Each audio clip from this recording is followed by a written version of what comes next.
Ya, amin. Tuhan punya rencana buat kita semua. Ya, amin ya. Ya, kita akan mendengarkan firman Tuhan pada malam hari ini.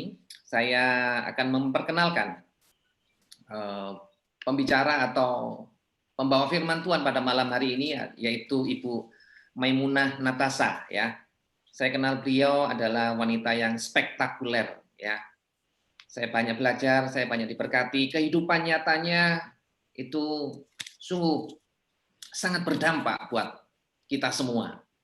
Dan tanpa berlama-lama lagi kita sambut dengan spektakuler Ibu Maimunah Natasha. Silakan.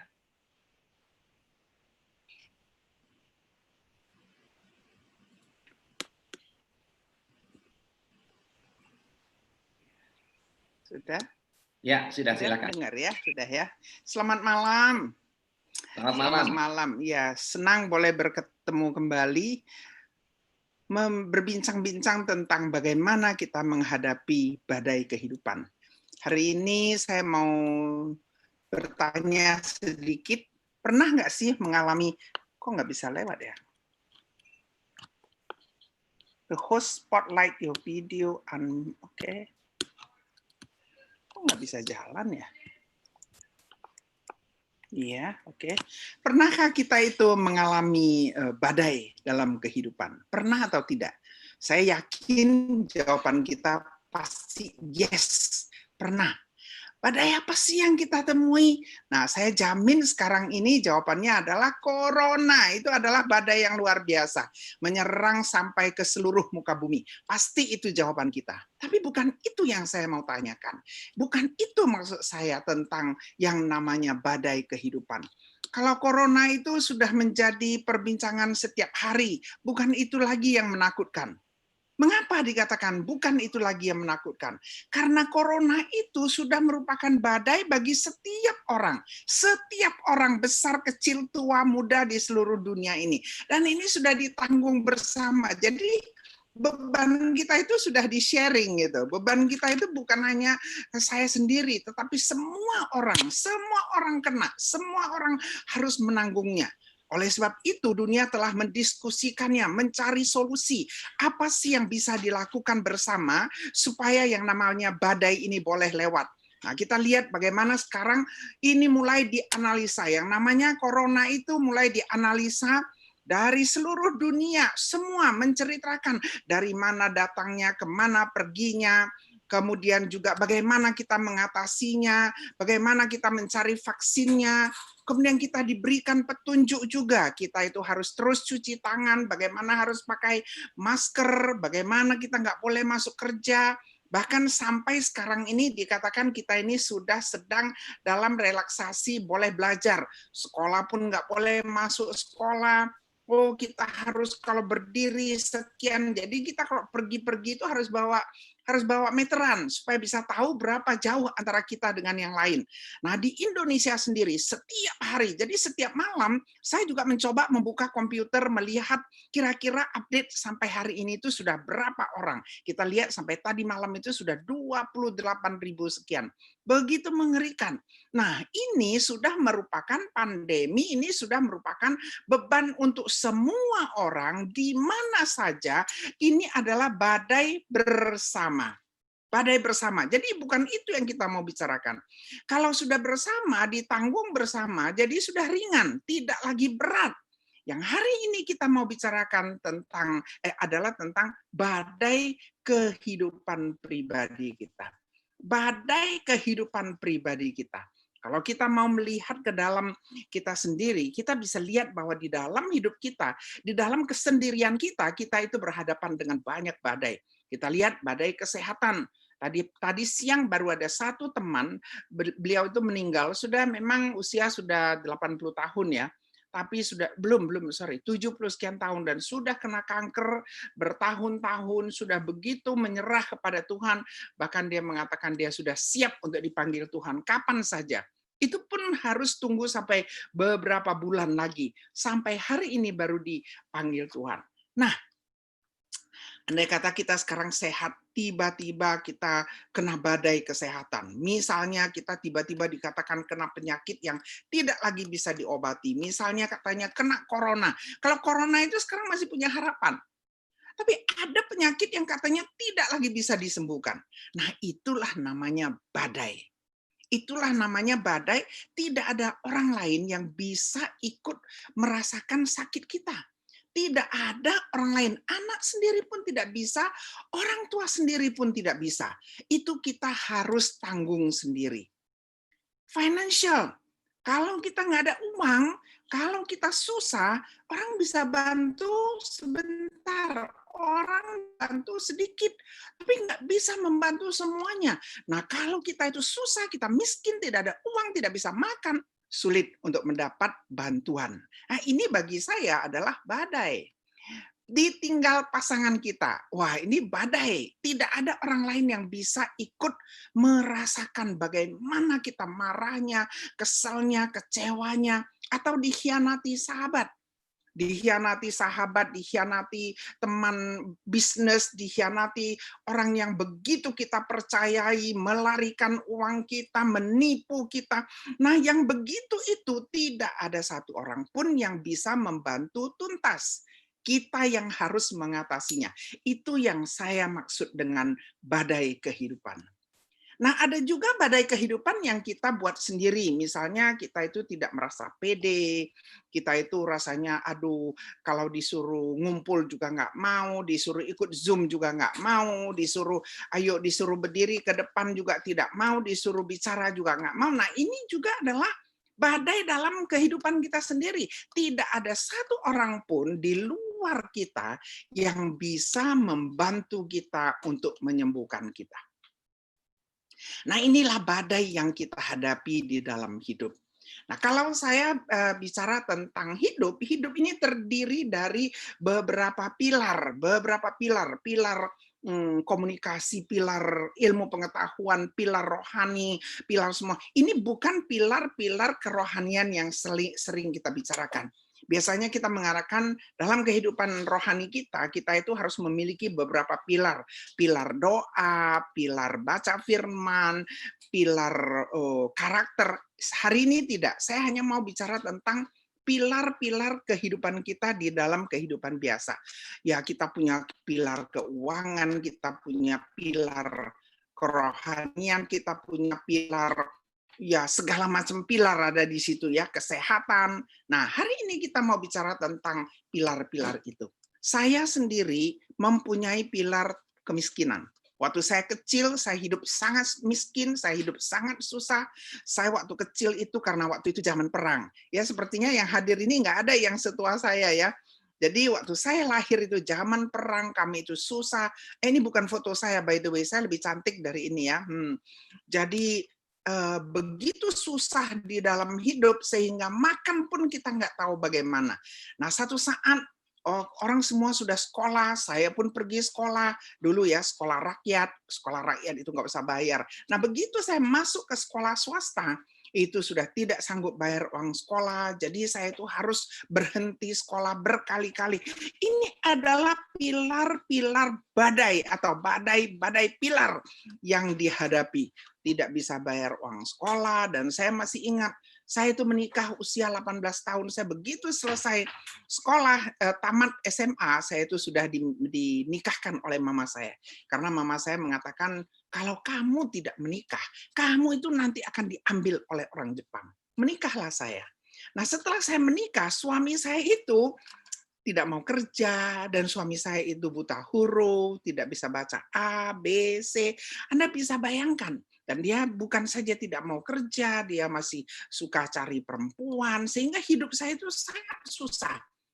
Jadi untuk bisa makan, setelah mama saya meninggal, untuk bisa makan, saya itu harus cuci baju. Saya itu mencuci pakaian 5 keluarga. Karena saya tahu saya miskin. Ini adalah pilar-pilar yang runtuh, yang harus ditegakkan kembali. Nah, saya itu juga pernah menjadi tukang jahit baju, tukang jahit segala macam, yang membuat ya apa itu namanya haken, brien, buat topi, buat pakaian anak-anak dengan rendah, itu semua saya lakukan. Saya juga ngajar orang masak, ngajar orang bikin kue, saya ngajar orang main piano, ya bukan piano sih sebenarnya, keyboard ya, bukan keyboard, apa sih ini? Elektron.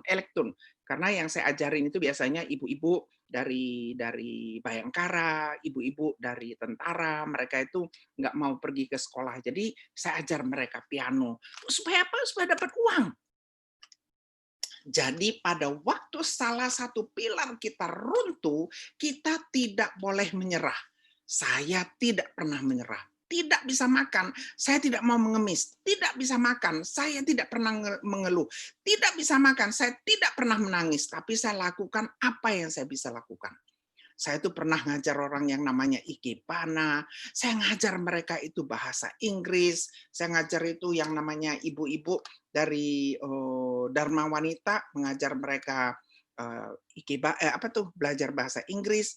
Kemudian waktu itu banyak sekali dari mobil oil ada tanda tangan kontrak dengan Indonesia, jadi istri-istri mereka itu semua kepingin belajar bahasa Indonesia.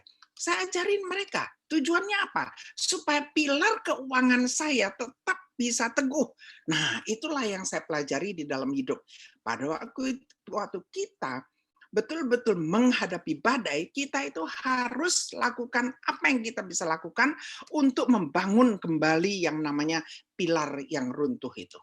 Nah, saya juga sempat jadi dosen. Saya itu saya sekolah aja, selesai SMA saya tuh udah nggak bisa sekolah. Saya menikah dengan suami yang tidak boleh saya kuliah. Bisa Anda bayangin?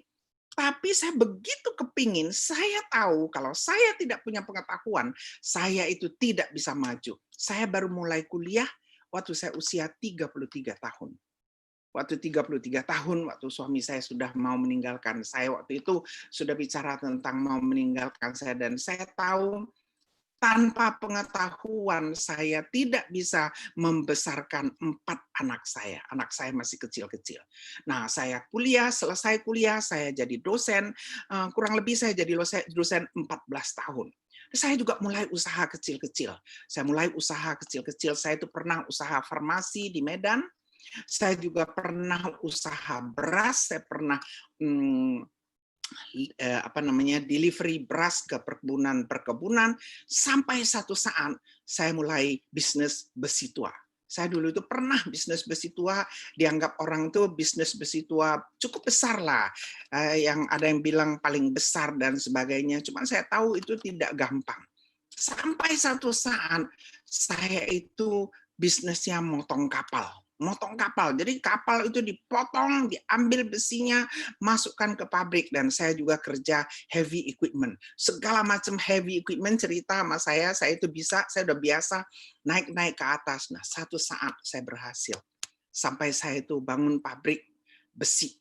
Jadi saya itu pernah memegang pabrik besi. Bagi saya, itu bukan satu pencapaian yang luar biasa, tetapi bagi saya semua ini adalah jalan yang saya harus hadapi, yang saya harus lewatkan supaya saya bisa membesarkan anak-anak saya. Tetapi tahu nggak, satu saat saya baru tahu, saya itu sudah pernah ambruk, saya pernah yang namanya bangkrut, saya pernah. Setelah uang begitu banyak, saya baru tahu sebenarnya semua itu milik Tuhan. Semua itu milik Tuhan. Tuhan bisa ambil kapan saja. Jadi saya pernah bangkrut karena ditipu orang, saya pernah bangkrut karena dikhianati, saya pernah bangkrut segala macam. Nah, saya belajar. Saya belajar bahwa namanya hidup kita ini, kita itu mempunyai banyak pilar. Yang saya bisa jaga adalah pilar kesehatan saya. Saya harus betul-betul sehat. Keuangan saya juga harus jaga. Ya kan, pengetahuan saya juga harus jaga. Kerohanian saya harus jaga. Ini semua adalah pilar-pilar hidup kita. Jangan sampai diserang oleh badai. Kalau diserang, kita jangan mau runtuh. Kita harus bisa berdiri kembali dan berdiri teguh. Nah, ini yang saya alami dalam hidup. Tapi yang kadang-kadang ada pilar yang rasanya sulit sekali untuk dikompromikan. Misalnya ditinggal suami. Saya ditinggal suami waktu saya usia baru 35 tahun. Itu adalah badai yang tidak bisa diganti dengan apapun. Nah, saya pernah dikhianati dalam bisnis. Jadi setelah saya dikhianati dalam bisnis, suami saya juga mengkhianati saya, kemudian dia pergi, dia bawa itu semua. Saya merasa hidup ini kok, saya sudah capek-capek kerja kok begini ya. Nah, saya waktu itu Bapak Ibu belum kenal Tuhan Yesus. Jadi saya berpikir apa yang bisa saya lakukan supaya saya bisa terkenal, supaya saya bisa memiliki uang banyak, supaya saya bisa sukses. Nah, ketika saya ditinggal, ketika saya dalam kesepian, dalam kekecewaan, dalam segala macam kepahitan, kegetiran, saya itu mencoba bunuh diri karena saya tidak kenal Tuhan Yesus. Saya tidak kenal Tuhan Yesus. Jumlah seluruhnya saya itu mencoba bunuh diri itu 5 kali. 5 kali. Terakhir kali waktu saya berusia 38 tahun. Setelah ditinggal suami saya 3 tahun, tetapi saya itu ditinggal tetapi tidak dilepas. Jadi saya ditinggal tapi saya nggak boleh mengatakan bahwa saya itu sudah ditinggal gitu ya. Jadi saya merasa sangat stres. Saya kemudian masuk rumah sakit, saya itu di ICU, saya sudah dianggap sudah mati, tapi memang Tuhan bicara beda. Tuhan itu entah apa sebabnya, Tuhan itu menolong saya, kemudian saya tidak jadi mati. 5 kali saya. Nah, saya belajar, kemudian ada pendeta datang men-sharingkan tentang Kristus, kemudian itu saya usia 38 tahun, tahun 80 ya, kemudian saya belajar firman Tuhan, kemudian saya dikatekisasi, kemudian saya di Desember tahun 80 itu saya dibaptis. Luar biasa. Ini adalah pengalaman yang bagi saya ini adalah pengalaman yang luar biasa. Orang bertanya kepada saya, kenapa sih saya sekarang, saya sudah 78 tahun, kenapa saya terus-menerus mau menceritakan soal Yesus? Karena saya pernah 38 tahun tanpa Yesus, tidak kenal Yesus. Dan hidup saya boleh berhasil dalam hal uang, saya boleh berhasil dalam hal pengetahuan, saya boleh berhasil dalam segala hal, dalam organisasi, dalam kepemimpinan, tapi saya merasa ditinggal sendirian. Saya merasa tidak ada artinya. Tidak ada artinya sama sekali. Saya merasa dikhianati. Nah, itu yang membuat saya kadang-kadang itu susah untuk kembali dulu itu. Sampai saya ketemu dengan Tuhan Yesus, sampai saya menyerahkan hidup saya kepada Tuhan Yesus. Hidup saya diubahkan, completely change, completely transform. Jadi kalau saya itu seperti yang namanya ulat yang ada di dalam kepompong, saya begitu keluar jadi kupu-kupu, saya tidak akan lagi masuk ke dalam kepompong itu. Jadilah saya yang hari ini 78 tahun, saya masih sehat, saya mempunyai anak, 4 orang, saya masih punya anak angkat 1, saya mempunyai cucu 15, saya mempunyai cicit, dan itu semua membuat hidup saya ini komplit karena ada Tuhan Yesus. Hari ini kita itu berhadapan dengan corona. Banyak orang khawatir, banyak orang takutnya bukan main. Saya juga jaga-jaga, saya juga jaga diri, tetapi saya tahu hidup saya ada di tangan Tuhan Yesus. Saya jaga bagaimana supaya saya jangan sampai kena corona. Saya harus jaga bagaimana supaya saya tetap sehat. Saya jaga bagaimana supaya saya tetap produktif. Tetapi saya tahu, kalaupun, ini kan boleh ya, kalaupun, karena saya udah tua, kalaupun corona, kalaupun saya tidak bisa sembuh, kalaupun saya harus mati, saya tetap sukacita karena saya tahu saya memiliki keselamatan yang tidak ada tandingannya. Keselamatan kekal yang diberikan Tuhan Yesus kepada saya. Tapi kalau kita lihat sekarang dunia ini, banyak sekali orang yang rasanya sulit sekali untuk keluar dari tantangan mereka. Keluar dari yang namanya badai mereka. Mengapa? Karena mereka selalu tidak bisa meninggalkan masa lalu mereka. Mereka selalu terbelenggu oleh badai masa lalu mereka. Walaupun mereka hari ini punya uang banyak, walaupun mereka sekarang berdiri di atas menara Gading, mereka itu tidak bisa merasa tenang, merasa damai karena mereka terbelenggu oleh badai masa lalu. Saya tahu kita semua yang pernah baca firman pasti sudah tahu cerita ini. Cerita ini yang diambil dari kitab Matius. Saya ingin sedikit kita lihat kembali ya. Ini bagi kita semua yang sudah percaya.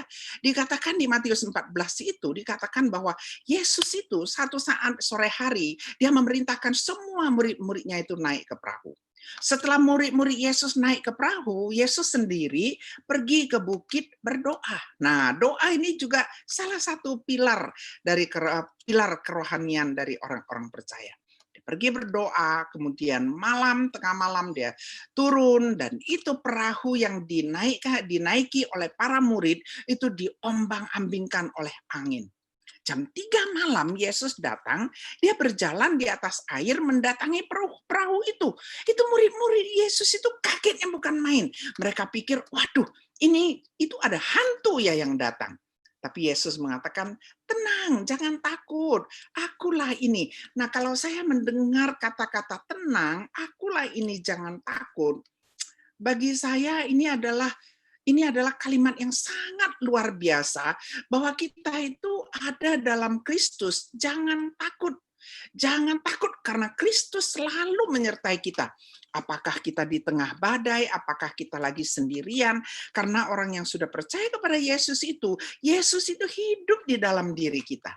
Nah, di situ dikatakan bahwa Yesus mengatakan, jangan takut, tenanglah, kamu jangan takut, karena ini adalah aku. Dan Petrus begitu dengar, waduh, dia begitu senang, dan dia bilang, dia lihat Yesus jalan di atas air, dan dia katakan, Tuhan, kalau memang itu Tuhan Yesus, tolonglah, suruh saya datang.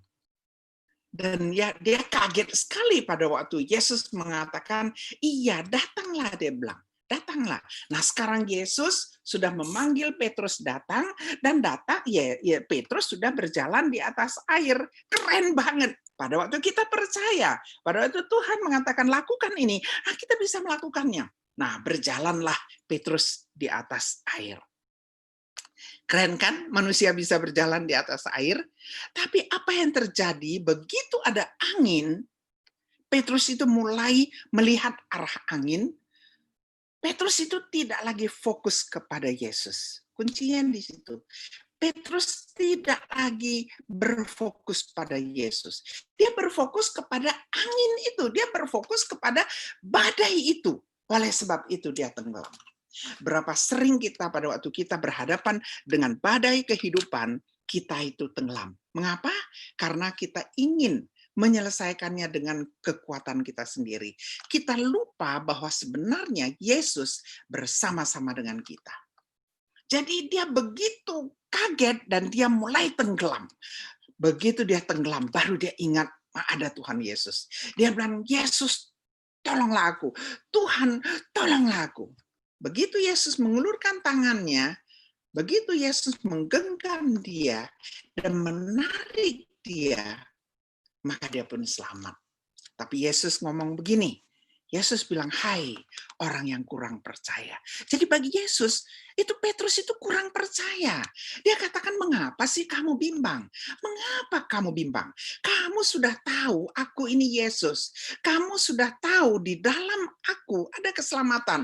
Kamu sudah tahu di dalam aku engkau aman. Tetapi mengapa engkau bimbang? Mengapa engkau bimbang? Sore hari ini, mari kita pikirkan, kita tanya pada diri kita sendiri. Pada waktu kita berhadapan dengan badai corona, pada waktu kita berhadapan dengan badai kesehatan, pada waktu kita berhadapan dengan badai finance dan segala macam badai, tanya pada diri kita, pernahkah kita ragu? Adakah kita bimbang? Ingat, Tuhan Yesus senantiasa ada bersama dengan kita. Jangan bimbang, jangan khawatir. Petrus hampir tenggelam lagi karena dia bimbang. Saya ingin hari ini Anda dan saya tidak boleh bimbang. Nah, kadang-kadang kita heran, kalau memang ada Tuhan, mengapa sih kita harus menghadapi begitu banyak masalah?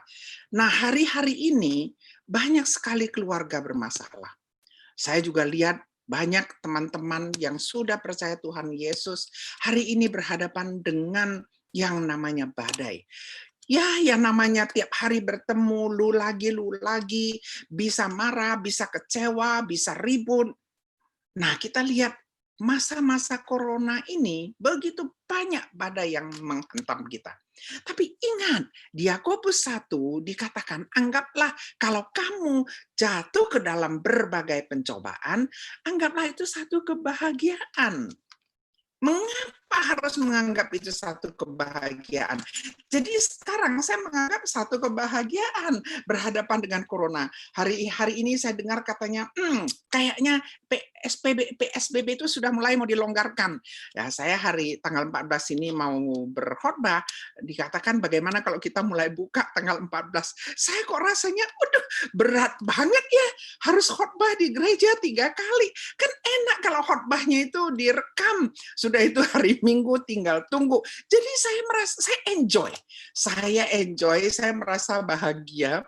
Saya tadi bilang kepada pendeta, aduh jangan Juni lah, kalau bisa Juli saja, kalau bisa diperpanjang sedikit. Saya merasa penuh sukacita. Karena saya bisa masak, saya bisa makan enak, saya bisa. Coba, kalau ini tidak ada corona, hari ini kita tidak bisa berjumpa di Zoom ini. Jadi anggaplah itu satu kebahagiaan. Bila ada pencobaan. Mengapa sih? Karena ujian terhadap iman kita itu akan menghasilkan ketekunan. Mulai hari ini bukan saja kita tekun secara karakter, kita tekun secara pikiran, kita lebih tekun secara rohani, bahkan kita lebih tekun secara jasmani. Karena kita lebih kuat. Kita lebih kuat. Dan ketekunan itu akan memperoleh buah yang matang. Buah yang matang. Kemudian dikatakan, supaya apa? Mengapa buah itu harus matang? Supaya kita menjadi sempurna. Kita itu menjadi utuh. Kita menjadi tidak kurang satu apapun. Hari ini pada waktu kita berhadapan dengan corona, dengan badai, dengan segala macam badai. Karena Tuhan mau kita bertumbuh, Tuhan mau kita kuat, dan Tuhan mau kita menjadi sabar. Nah, tujuan Tuhan adalah supaya di tengah badai kita itu memiliki sukacita, karena dikatakan kemurnian iman itu jauh lebih bernilai daripada emas yang fana. Kalau kita lihat di 1 Petrus 1 ayat 6 sampai 9, kita nggak baca ya, cuman dikatakan bahwa melalui iman Tuhan akan mengkuduskan kita. Melalui corona ini Tuhan akan mengkuduskan kita. Melalui segala macam badai kehidupan ini Tuhan mengkuduskan kita. Tujuannya apa? Supaya kita itu bisa mencapai tujuan iman kita, yaitu keselamatan jiwa kita. Keselamatan jiwa kita itu jauh lebih bernilai daripada emas yang fana. Nah, hari ini waktu kita kumpul, mari kita tanya diri kita sendiri. Sebenarnya aku ini siapa sih? Semua banyak orang yang sudah percaya kepada Tuhan mengatakan, ya saya ini anak Tuhan. Mari kita pikir, betul nggak? Jangan hanya ngomong aja. Kita ini anak Tuhan. Kita ini adalah ciptaan yang sempurna. Anda dan saya adalah ciptaan yang sempurna. Karena Tuhan yang membentuk kita. Bahkan sebelum kita dibentuk, Tuhan itu sudah mengenal kita. Sudah mengenal kita dan sudah mengkuduskan kita. Supaya satu saat nanti kita boleh menjadi pemimpin di bangsa kita sendiri. Di bangsa lain. Di seluruh muka bumi. Jadi karena Tuhanlah sang pencipta kita, karena Tuhanlah yang membentuk kita, bahkan dikatakan sebelum kamu dilahirkan, aku itu sudah punya rencana bagi kamu. Tuhan itu punya rencana. Saya sangat senang karena Tuhan punya rencana. Kalau Tuhan punya rencana dan rencana Tuhan itu adalah untuk rencana untuk masa depan yang penuh dengan harapan. Saya masih banyak harapan. Saya nggak tahu Anda, saya masih banyak harapan. Saya baca kemarin katanya saya sekarang 78 tahun, saya ini dewasa. Andre, kamu itu masih anak-anak. Kamu masih anak-anak. Katanya usia sampai 79 itu dewasa. Baru akan masuk tua usia 80. Jadi saya merasa Tuhan ciptaannya itu begitu luar biasa, rencana Tuhan itu begitu luar biasa. Jadi bagi saya sekarang, Semua hidup saya ini milik Tuhan. Semua waktu saya ini milik Tuhan. Semua harta saya milik Tuhan. Dengan demikian saya nggak punya beban. Saya mati besok, no problem. Nggak ada lagi yang saya harus urus. Karena semuanya itu milik Tuhan. Mengapa dikatakan itu milik Tuhan? Karena kita ini memang milik Tuhan. Tuhan yang menciptakan. Cuma karena nenek moyang kita itu dulu berdosa, jatuh ke dalam dosa, dihukum dan tidak bisa untuk menolong diri mereka sendiri, nggak bisa untuk tidak bisa mengkuduskan kita sendiri, tidak bisa mengampuni kita sendiri. Kita nggak bisa apakah dengan berbuat baik, dengan kalau corona ini kasih uang banyak-banyak, dengan membantu orang, itu tidak bisa menyelamatkan kita. Yang bisa menyelamatkan itu hanya Yesus, yaitu domba. Ya, maksud saya domba itu artinya Yesus, anak Tuhan yang begitu kudus, yang tidak punya salah, yang tidak punya dosa. Nah, itulah yang Tuhan serahkan kepada dunia ini yang penuh dengan dosa. Saya berdosa, Anda berdosa, semua kita yang ada di dalam Zoom ini semua berdosa. Tidak ada satu pun yang bisa terlepas dari dosa kita. Nah, Tuhan Sang Bapa mengutus anaknya, yaitu Tuhan Yesus, mengkaruniakan anaknya yang tunggal supaya Anda dan saya selamat. Amin. Luar biasa. Jadi karena Tuhan begitu mengasihi kita, Tuhan mengutus Yesus turun dari tahtanya di sorga, turun ke dunia, menjadi manusia, menderita, mati di atas kayu salib. Kita dengar, kita tahu murid-murid Yesus menyaksikan bagaimana Yesus dikubur, bangkit di hari ketiga, di antara orang mati, naik lagi ke surga, dan duduk di sebelah Tuhan, di sebelah Allah Bapa. Dengan siklus ini, Yesus yang turun dari surga, menderita, mati, bangkit, naik ke surga, maka Tuhan telah mengampuni dosa-dosa kita yang percaya kepadanya. Amin. Jadi Tuhan mau kita itu datang kepada Tuhan, mohon ampun kepada Tuhan, dan mau menerima Tuhan Yesus sebagai juru selamat kita. Hari ini kita tahu Tuhan adalah Sang Pencipta. Kita harus akui, kemarin saya baru dengar ada ahli, katanya ahli atom, ada ilmuwan, mereka itu tidak bisa menghitung, tidak bisa menguraikan bagaimana sih dunia ini bisa terjadi. Nggak ada yang bisa. Bayangkan hari ini dengan corona ini terjadi, saya pikir ya bisa aja Tuhan juga marah. Dia yang menciptakan. Tidak ada satupun yang bisa terjadi di dunia ini tanpa ciptaan Tuhan. Kita harus mengakui Tuhan adalah Sang Pencipta, dan Anda dan saya adalah milik Tuhan. Dan kita ini adalah manusia berdosa karena yang namanya nenek moyang kita berdosa. Nanti ya lain kali kalau kita ada waktu kita cerita bagaimana kita itu jatuh ke dalam dosa ya. Tapi Yesus mengasihi kita, Yesus mengasihi saya, Yesus mengasihi Anda, dan Yesus mengampuni dosa-dosa kita dengan darahnya yang mahal. Mati disiksa karena dosa Anda dan saya. Sekarang Tuhan menyaksikan itu semua. Bahkan banyak Abraham, yang namanya Yakub, yang namanya Ishak, itu semua menyaksikan kita ini semua. Dan mereka tahu kita ini semua sudah diampuni oleh Tuhan. Ya kan? Kalau kita percaya. Tetapi susahnya adalah sulit sekali bagi kita untuk menanggalkan beban dan dosa masa lalu kita. Jadi yang Tuhan ajarkan pada sore hari ini, kita mau menanggalkan semua beban dan dosa kita yang merintangi kita untuk maju ke depan. Kita harus mau berlomba, kita harus mau tekun untuk perlombaan yang Tuhan siapkan bagi kita. Hari ini, sore hari ini, saya mau kita coba memfokuskan mata kita tertuju kepada Tuhan Yesus yang memimpin kita. Kita betul-betul tertuju kepada Tuhan Yesus karena Yesuslah membawa iman kita itu kepada kesempurnaan. Bahkan dia telah mengabaikan kehinaan, tekun memikul salib untuk menggantikan sukacita yang dia sediakan bagi kita. Nah, sekarang beliau itu, Tuhan Yesus sudah duduk di tahta sana. Maukah kita menanggalkan semua beban dosa itu? Maukah kita berlomba-lomba dengan tekun? Maukah? Saya tidak tahu. Pada sore hari ini,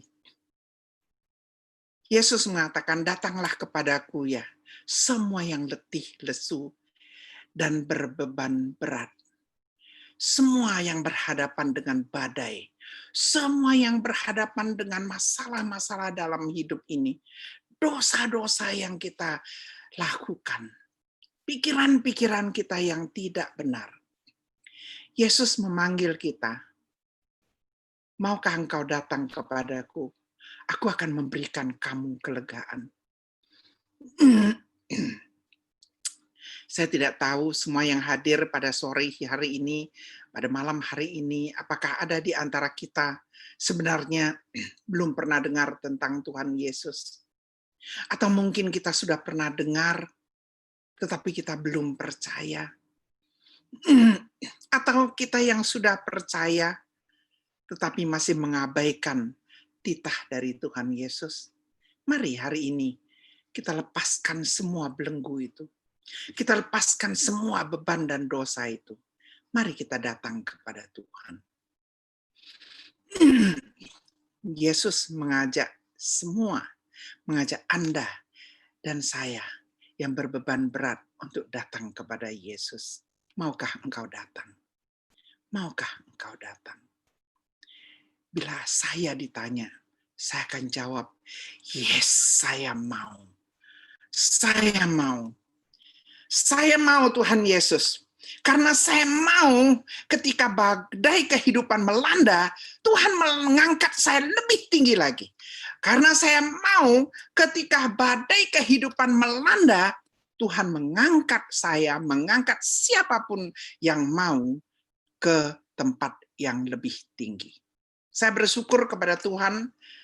Saya dikenalkan dengan Tuhan Yesus, saya bersyukur walaupun saya terlambat, hampir terlambat, usia 38 tahun, tapi selama 40 tahun, hidup saya betul-betul penuh dengan damai, sejahtera yang datang dari Tuhan, yang baru setiap hari.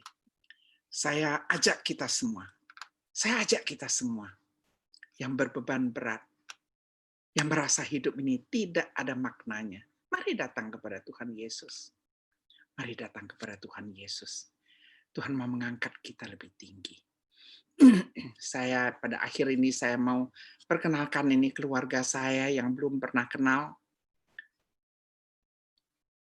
Keluarga saya sekarang ada 28, di sini hanya 27, tentu sedang bertanya-tanya, di mana yang satu lagi? Yang satu itu ada di gendongan saya.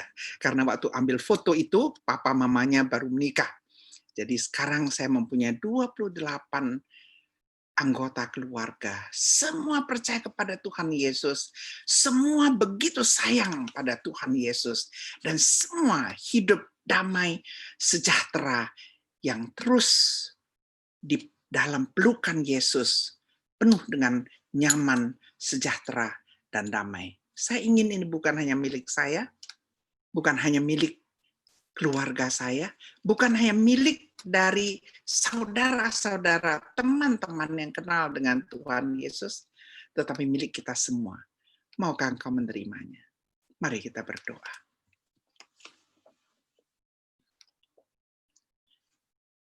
Bapa yang baik, yang bertahta di dalam kerajaan surga,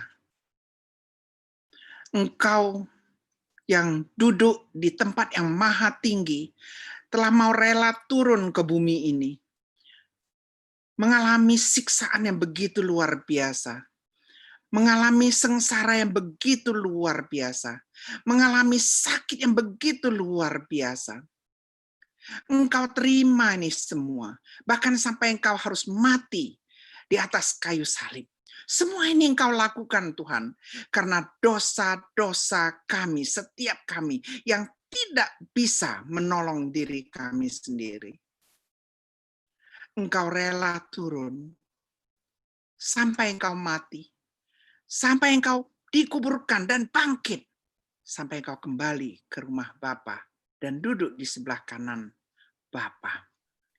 Dengan darahmu yang kudus, dengan darahmu yang tercurah, yang mahal, yang lebih mahal dari intan berlian, yang lebih mahal dari semua harta yang ada di muka bumi ini. Engkau berikan kepada kami, supaya kami boleh menerima keselamatan kekal. Tuhan, terima kasih. Saya juga mau berterima kasih untuk keluarga saya yang semua telah Engkau selamatkan. Saya juga mau berterima kasih untuk saya, orang yang penuh dengan dosa, orang yang bergelimangan dosa, tapi Engkau Tuhan mengampuni dosaku, dan Engkau mengangkat aku, Engkau mengampuni aku, dan Engkau menyediakan tempat di rumah Bapa. Terima kasih Tuhan. Aku sangat rindu Tuhan, melihat masih banyak teman-teman yang belum kenal Engkau. Sepertiga dunia ini belum pernah dengar namamu ya Tuhan. Sepertiga lagi sudah pernah dengar tetapi tidak mau percaya. Oh Tuhan, tolong kami. Berikan kami hati yang betul-betul berbelas kasihan seperti hatimu Tuhan. Berikan kami hati yang peduli Tuhan. Berikan kami hati yang mau men-sharingkan Kristus kepada mereka yang belum pernah mendengar, atau mereka yang sudah pernah dengar, tetapi yang belum mau percaya. Ketuk hati mereka ya Tuhan. Lembutkan hati mereka ya Tuhan. Agar mereka mau datang kepadamu. Tuhan, kami boleh melakukan apa yang kami bisa, tetapi kami jauh dari sempurna. Kami tahu Tuhan, kami tidak bisa buat apa-apa bila mereka tidak mau.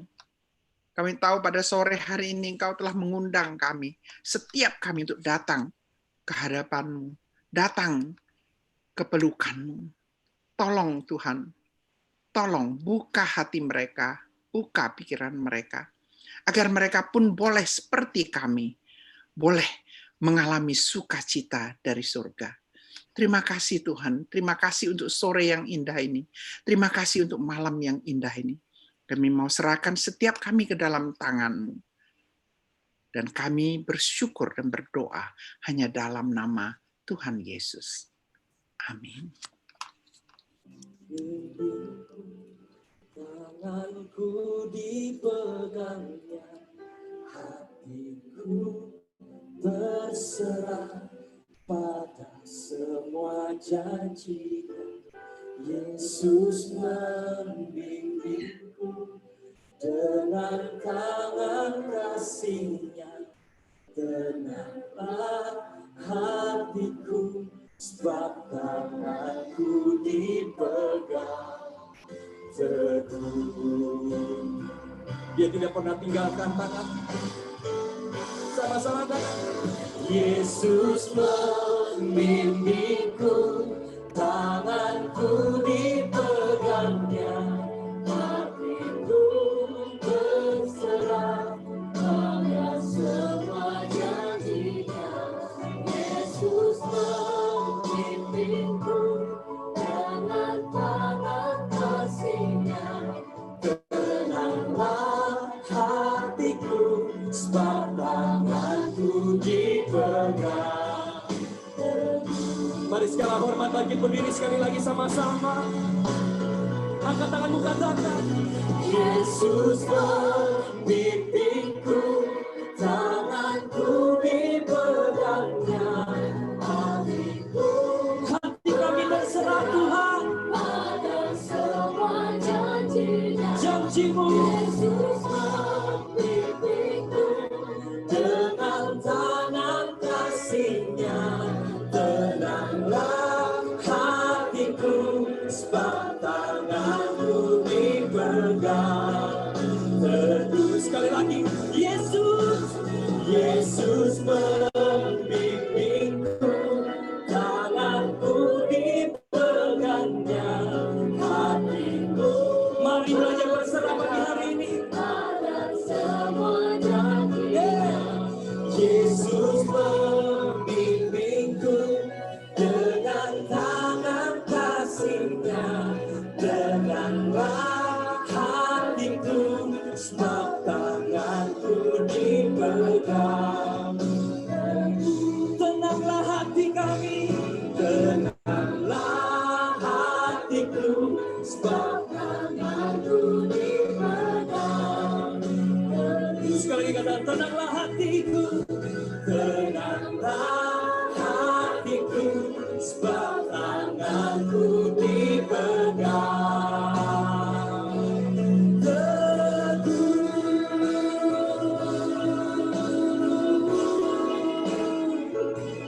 haleluya.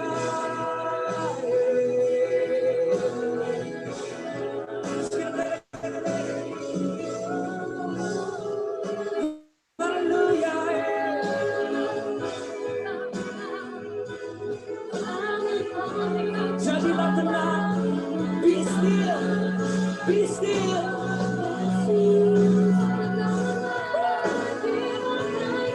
Mari sembah Tuhan, sembah yang dahsyat, sembah Yesus yang ajaib, sembah Yesus yang ajaib.